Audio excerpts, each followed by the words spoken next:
Bonjour à tous et bienvenue sur boursicoté.com pour cette nouvelle analyse technique Forex, matières premières et Bitcoin. Et nous avons une paire de devises euro-dollar qui continue à monter. Donc on est sur un net affaiblissement du dollar suite à la diffusion des chiffres de l'inflation hier.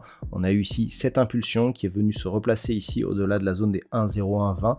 Et on s'approche de la zone majeure et fatidique des 1,0360. Alors pourquoi une zone majeure et fatidique? Eh bien, on s'en rend compte lorsque l'on élargit un petit peu le graphe. La zone des 1,0360, c'était un niveau historique sur la période de devise euro-dollar, et c'est suite au franchissement de cette zone que l'on était directement venu sur le niveau de parité. Ensuite, on avait validé ici un retour sur ce niveau qui avait agi comme résistance, et c'est là que l'on avait accéléré et que l'on était arrivé ici à cette zone de point bas. Depuis, on tente d'instaurer un rebond. Le fait que l'on revienne sur cette zone nous donne énormément de configurations de retournement. Et ça va bien avec l'actualité. Ça fait quelques semaines que je vous dis que ce n'est que lorsque la Fed aura une pression moins forte que celle de la BCE que l'on pourrait avoir un signal de retournement de la paire de devises euro-dollar. C'est ce que l'on a, puisqu'en fait on a eu les chiffres de l'inflation en Allemagne ce matin, on reste sur une pression assez forte avec une inflation en zone euro qui reste supérieure à 10% au rythme annuel. Le fait d'avoir cette différence alors que l'on a une inflation qui continue à descendre du côté des États-Unis laisse entendre et nous donne une perspective d'assouplissement de la politique monétaire de la Fed, ce qui a pour effet de renforcer l'euro par rapport au dollar. Le dollar qui commence à faiblir, et donc on pourrait connaître la semaine prochaine une rupture de cette zone des 1,0360, ce qui nous donnerait un signal de retournement majeur sur cette paire de devises. Il faut bien se rendre compte que cette zone ici des 1,0360, lorsque l'on élargit le graphe, c'était un niveau historique, c'était un niveau que l'on n'avait pas franchi depuis ces phases de cotation que l'on a ici, et donc là ici on est sur des cotations de plusieurs années. Donc le fait de revenir sur ce niveau et de repasser au-dessus nous donnerait un signal majeur sur le court mais aussi sur le moyen et le long terme. Donc c'est vraiment des niveaux qu'il va falloir surveiller, et lorsque l'on voit ici ce qui se passe d'un point de vue hebdomadaire, on avait ici une dynamique qui se faisait bien sous la moyenne mobile 20 exponentielle, c'est très clair. On le voit ici sur cette vue en hebdo. Là, on est sur des cotations de 2021. Ensuite, on a eu ici cette phase de baisse. Là, on a bien baissé. Et là, on a ce mouvement de retournement. Et vous voyez que depuis ici, cette phase où on était sur des points hauts, donc au-delà des 1.20, c'est la première fois que l'on est au-dessus de cette moyenne mobile de cette manière. Donc clairement, on a ici un mouvement qui est en train de nous donner un potentiel mouvement de retournement. Et c'est vraiment ce mouvement qu'il va falloir surveiller, car il peut réorienter la dynamique moyen terme par rapport justement à ce changement de politique. Donc ce sera à surveiller. 1,0360, ensuite on a 1,05. Globalement, tant que l'on est désormais au-dessus, et on le voit bien sur cette vue en hebdo, au-dessus des 1.0120, on reste ici sur une possibilité de retournement de la tendance moyen terme, avec donc une possibilité de repartir à la hausse à partir de cette phase ici que nous avons eue, qui nous avait fait passer sous la parité.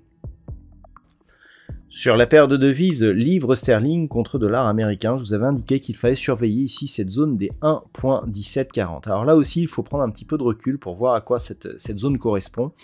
C'est tout simplement la zone ici qui avait été testée lors de la première cassure de la zone historique des 1.20 sur la paire de devises livre sterling contre dollar américain. On avait cassé cette zone des 1.20. Première attaque, rebond, donc 1,2270, ce sera aussi un niveau à garder en mémoire. Deuxième attaque de la zone des 1.20, on revient sur la zone des 1,1740, toujours cette même zone, là on a vraiment deux contacts qui sont quasiment au même niveau. Rebond technique qui ne permet plus de revenir ici au-delà de cette zone des 1.20, puis accélération. Accélération, on vient toucher un 1470, 1.1740 redevient résistance, donc là on a vraiment la cassure techniquement confirmée, et donc accélération.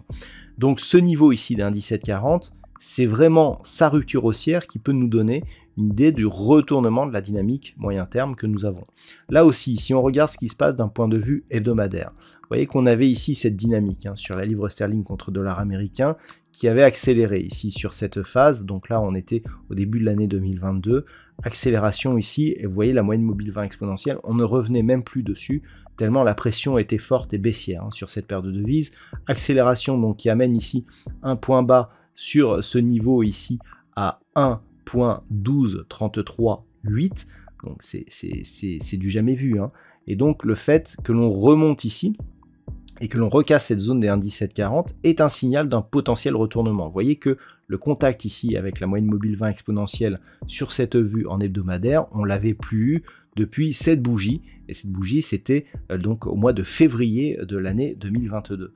Donc clairement, on est sur un potentiel signal de retournement, mais qu'il faut encore confirmer. Alors d'un point de vue court terme, sur le daily, on voit que on a ici cette zone qui est en train de casser alors qu'elle était précédemment résistance, donc là c'est un premier élément, mais d'un point de vue un peu plus moyen terme, c'est la zone ici des 1,2270 qu'il faudra confirmer comme cassé à la hausse pour avoir ce signal de retournement total. Pour l'instant, donc on n'en est pas là, on sort en tout cas de la zone d'alerte, on était ici entre 1,09 et 1,1470 dans une zone où si on recassait les 1,09, on pouvait fortement accélérer à la baisse. Là, on s'éloigne de cette zone d'alerte et on va peut-être revenir au contact de la zone historique des 1,20 sur cette paire de devises, livre sterling contre dollar américain.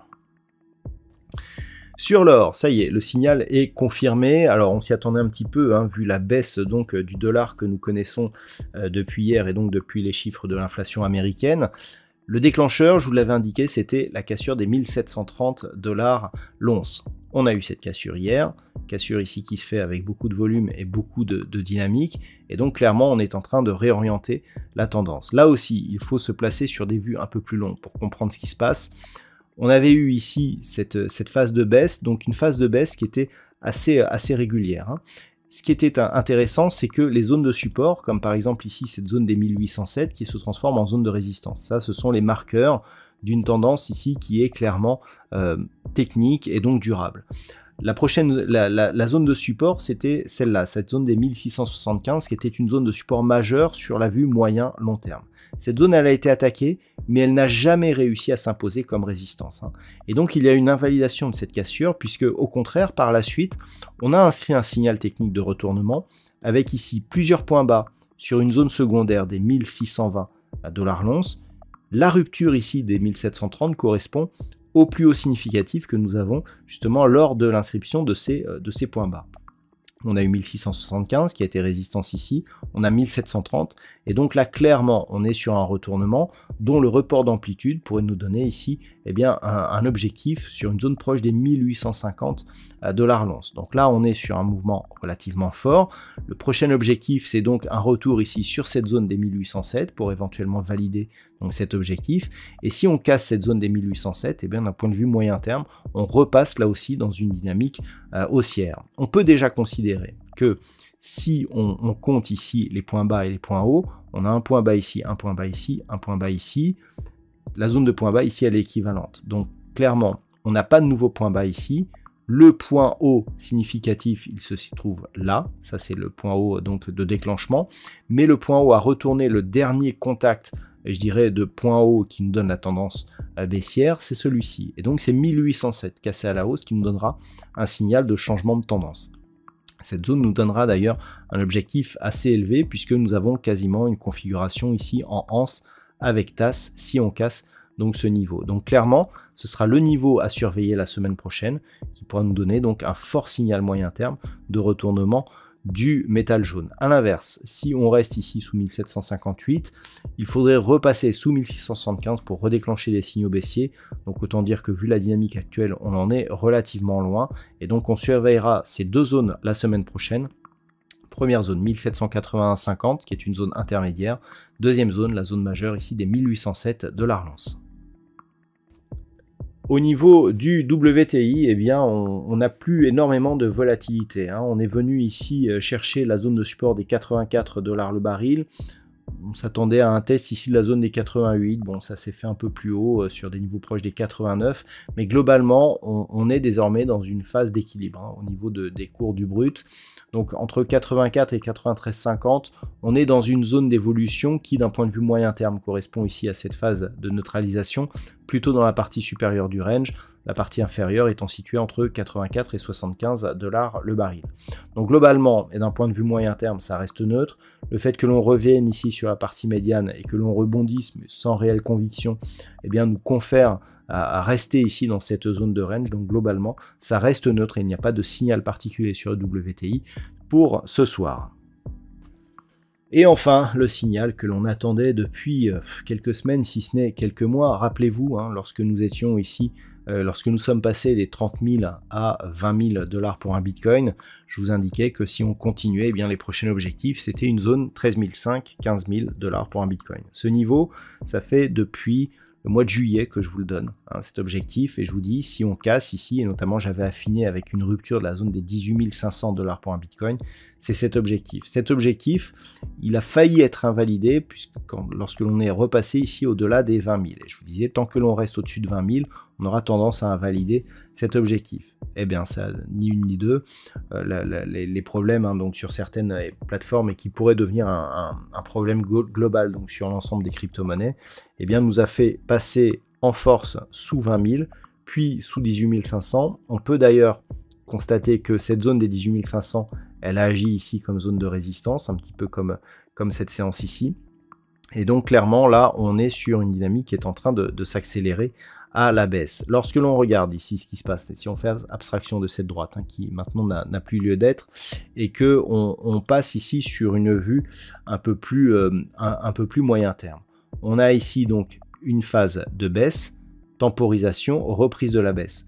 Donc clairement, par rapport à cela, si on regarde les extensions de Fibonacci ici sur la phase de rebond, eh bien l'objectif ici, il est toujours à 14 442. Donc juste dans cette zone, hein, à 13 500, 15 000.